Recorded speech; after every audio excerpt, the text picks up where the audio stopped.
Dialogue చెప్తారంట ఆయన మాట్లాడినా. ఇంకేందన్నా ఇంకేం చేస్తుంది?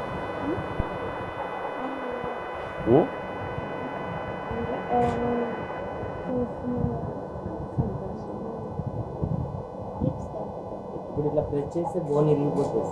ఫ్రాక్చర్స్ ఉన్నాయి సార్ బాడీ మొత్తం.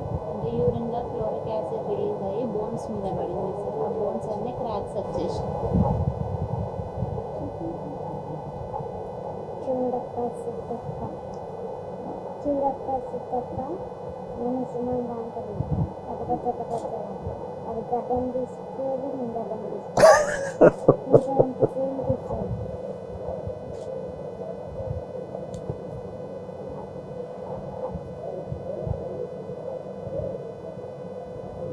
బాబు ఇప్పుడు మంచిగా ఉంటే డైరెక్ట్ ఇప్పుడు మీ దాంట్లోకి వచ్చేసి మాకు చెప్పకుండా డైరెక్ట్ మీ అక్కడికి వచ్చేసాడు. మీరంటే అంత ఇది సార్. Full talent. డ్రీమ్ ఏంది? అమ్మకి మనకి మంచి ఇల్లు ఉండాలి.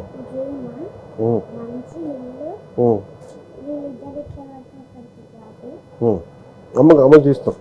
అది అమ్మకి మెస్ ఇస్తాం కదా. మంచి కారు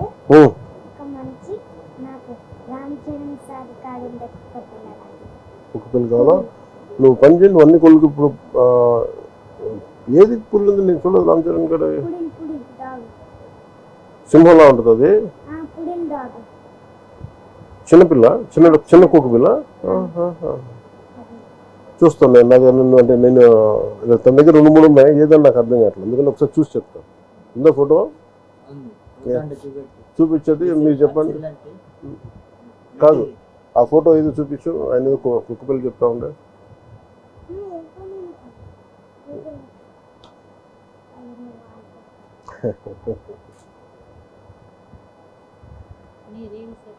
చూస్తూ ఉంటాడు.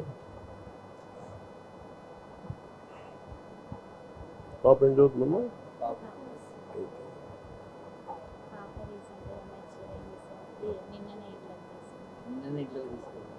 నిన్న ఇంట్లో తీసుకొచ్చిందా?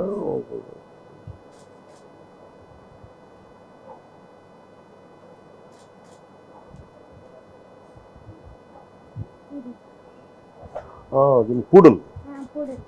నువ్వు అదే అన్నావా? నాకు అర్థం కాదు. పూడలు ఏమనుకుంటా పంపించిన పెంచుకుంటా. కుదురుద్దా? పర్లేదా? డాక్టర్స్ అడుగుతారా? కష్టమవుతుందా? పంపించినా చెప్పు. పంపించినా పర్లేదా? మరి అడుగు అమ్మాలని.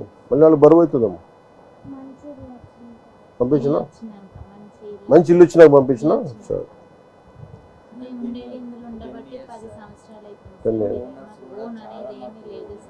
ఎక్కున్నారు ఓనర్స్. పిలిపించండి ఒకసారి మాట్లాడుతూ ఉంటారు. రమ్మని చెప్పాలి ఓనర్స్. 10 years అవుతుంది సార్. ఇక్కడ మాకున్న చిన్నపాటి ప్లేసులు కూడా హాస్పిటల్ ట్రీట్మెంట్ వల్ల అన్నీ అమ్మేసినాం సార్. గోల్డ్ కానీ ఏది కానీ. పాపను అది కూడా అతి కష్టంగానే చదివించుకుంటున్నాం సార్. చదువు ఇంపార్టెంట్ కదా సార్. ఇటు బాబుని చూసుకుంటూ అటు లేదు చాలా కష్టం కదా. వర్క్ చేసుకునేది సార్. చేసుకున్నప్పుడు అమ్మ వాళ్ళు చూసుకునేది. ఇప్పుడు అది కూడా చూసుకోలేని పొజిషన్. ఎందుకంటే అమ్మ కూడా వికలాంగురాలే సార్. మీరు ఏడుంటారమ్మా? నేనే ఉంటారా? దగ్గరలో తీసుకోబట్టి ఇది నాకు అమ్మా లేదు. మీ దగ్గర పెట్టి గుడి దగ్గరికి పోయి మీరు